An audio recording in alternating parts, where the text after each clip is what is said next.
Hey friends, welcome back to In the Studio with Ophelia. I'm Ophelia and thank you for joining me today for a different kind of video. A bit of an unboxing from Ohuhu. I received a package of 4 markers, or 4 sets of markers, the basic tones, skin tones, illustration tones, and landscape tones, for a total of 150 markers.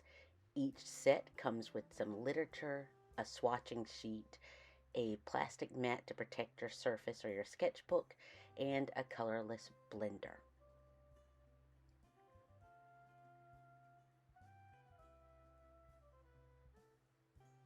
Ohuhu sent over these markers just for me to give my honest review and opinion. And I have to say, I thoroughly enjoyed working with these markers, and I honestly love the color selection in all 4 of the sets. The basic tones are 24 markers and they retail for $19.99. The skin tones are 24 markers and they also retail for $21.99.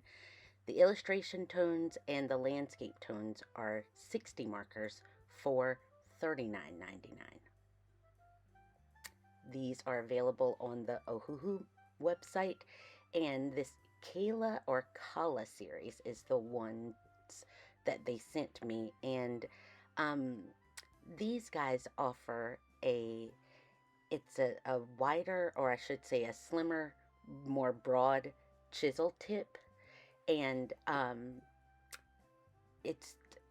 I've not really had experience with markers before, and so I really don't have anything to compare them with, other than I think in some sort of a exchange with a friend of mine, I received a couple of their, and I think it's Oahu. I'm not sure of how to pronounce it, but it's Ohuhu, or Oahu is how it's spelled. And this Kaala series has a 9mm chisel tip, whereas the other, the Oahu, I'm sure I'm butchering whatever that is, has a 7.5mm tip, and they both have a fine tip on the end. I guess when I got the other ones, I never really even used them, just because I could not get the marker to work the way that I wanted it to without having streakiness. And what I found is that this series of markers, and maybe it's that the different tip, it's a slim, broad tip. It's got a wide blade with a thin edge, and it gives me great control for sharper lines and definitely more precision when I'm trying to fill in larger spaces. That fine tip is great for, of course, outlines or details and such like that. And I find that even with that chisel tip, I can cover large areas or flip it around and get into some really small spaces.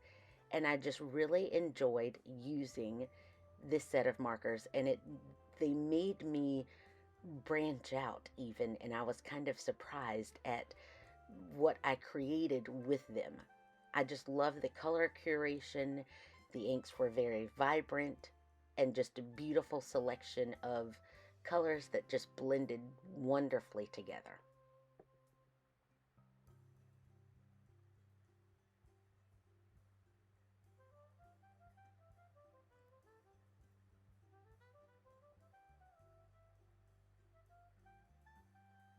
In the 4 sets of markers, there are 150 markers total, and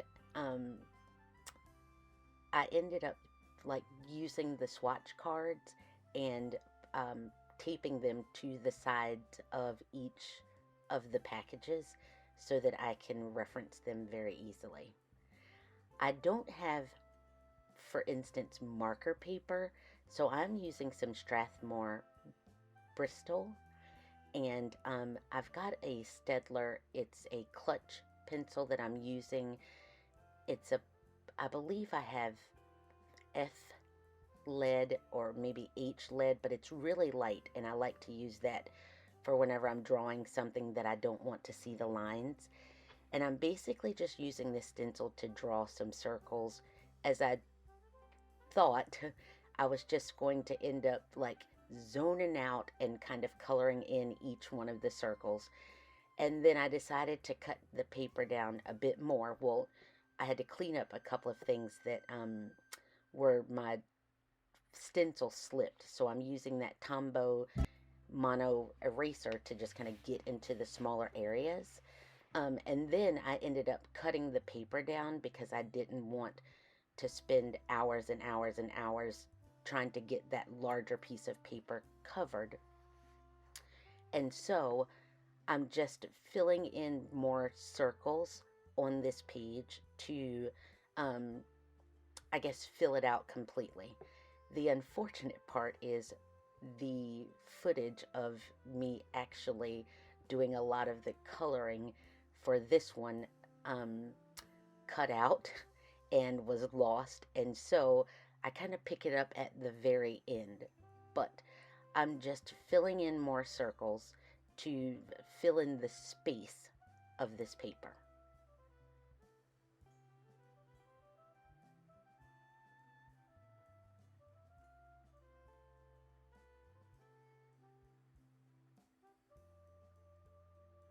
I ended up using the illustration tones for quite a bit of the projects. I did also use the basics a lot. I am still not sure how the lid works. It feels as though it should be standing up, but I could not get it to stand up without tipping over, so I'm gonna keep playing a lot more. One thing that I honestly think that kept me from using markers before is I just could not get them to blend properly without being very streaky. And I was using the colorless blender on top of the markers that I put down. And I've tried actually putting the colorless blender down first and then coloring over it. And that just made such a difference in how well and how smooth the markers blended for me. It almost gave me like a watercolor effect, and I just really liked it. So I ended up putting down the colorless blender first, which I noticed on the Amazon site for Ohuhu. They have a 6-pack, I believe, of the colorless blender, and I know I'm going to have to get a lot more of those because I reached for it every single time. I also found it superbly easy to get colors that just blended well together. I feel as though all 4 of these sets have been so beautifully curated that it's just very easy to find colors in each one of the sets that go very well together. So my plan is just to color around each of the circles, filling in the spaces with blended color, making my way across this page, but most of the footage was lost.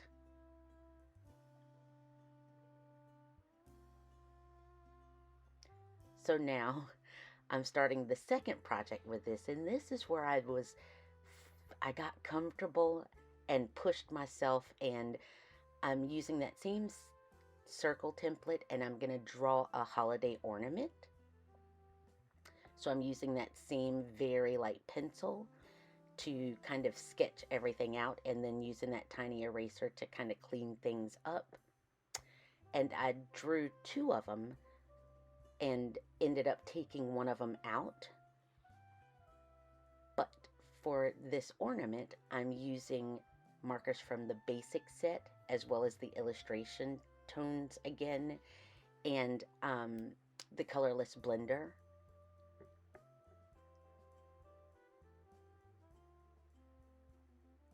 And I list here on just like a random scrap piece of paper the different colors that I used.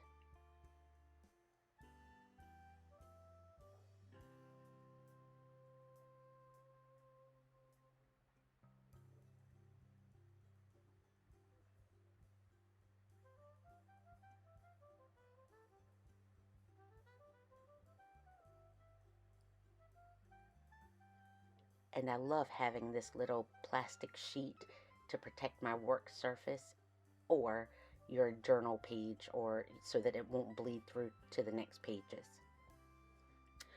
I started with the colorless blender, of course, and for each one of the stripes on this ornament, I'm just starting with different shades of, or I should say, I started with like a bright orange and then a vivid orange, because I wanted that red stripe to be a red stripe, yes, but then to kind of have a glow underneath it. And so I just went across the stripe, blending the two oranges, and then coming back with that deep red and putting that colorless blender underneath. It truly did make it feel like a watercolor effect. And maybe it could have just been my paper where it's the Strathmore Bristol and it kind of seeped or bled a little bit when I held the marker in its space for too long, and I just kind of like that. And so I'm using the light gray on the top and bottom of the stripe, and then I'm going to keep doing the very same thing to fill in all of the stripes on this ornament.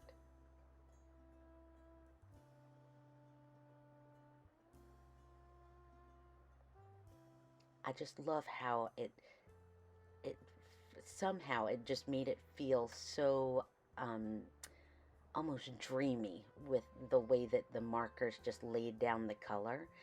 I did thoroughly enjoy the fact that these markers are the tip or the nib. I could get into really tiny places. If I flipped around that chisel tip, I can use it, of course, the wide edge, but then also the smaller edge of it to get into small spaces or large areas. So I just found that having the dual tip was excellent. And then I'm still using the light gray color to just kind of add some shadows at the top as well as the bottom of each one of those stripes.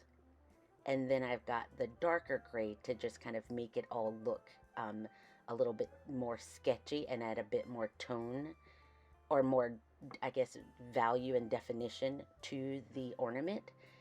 And then I'm using a regular black outliner pen or fine liner pen to just fill in the lines of the ornament where I drew the pencil lines.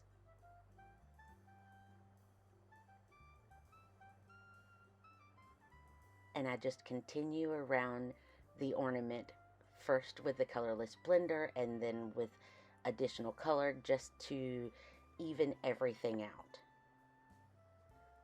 You'll see here in just a moment I've got a second ornament down on the right hand side, and it's a smaller ornament, and I just did not like the shadow that I started putting in place there, or how it was going around the smaller ornament. And maybe I should have just kept going, but what I ended up doing was completely erasing that ornament, and then I cut the paper down, figuring that I could use this as a single piece and even mail it off to a friend. And so what I did was, of course, that cut out as well, but I took some watercolor, just some red, and I splashed it around, and you see me there cleaning up my space. But I cut another piece of paper that was 4 by 6 and added gray around the edges, and then adhered that smaller piece of paper to the top of that one. With this one, the circles you'll see there that I ended up just going around with the black fine liner with, or over all the circles. But what I'm really excited about is to see if these markers will work with my paints in my journals. And spoiler alert, because these are alcohol markers, they dry super fast, and I was able to write beautifully over my very thickly textured painted pages. Again, I love the color selection. Nothing moved or smeared, and I was just very impressed with the overall performance of these markers.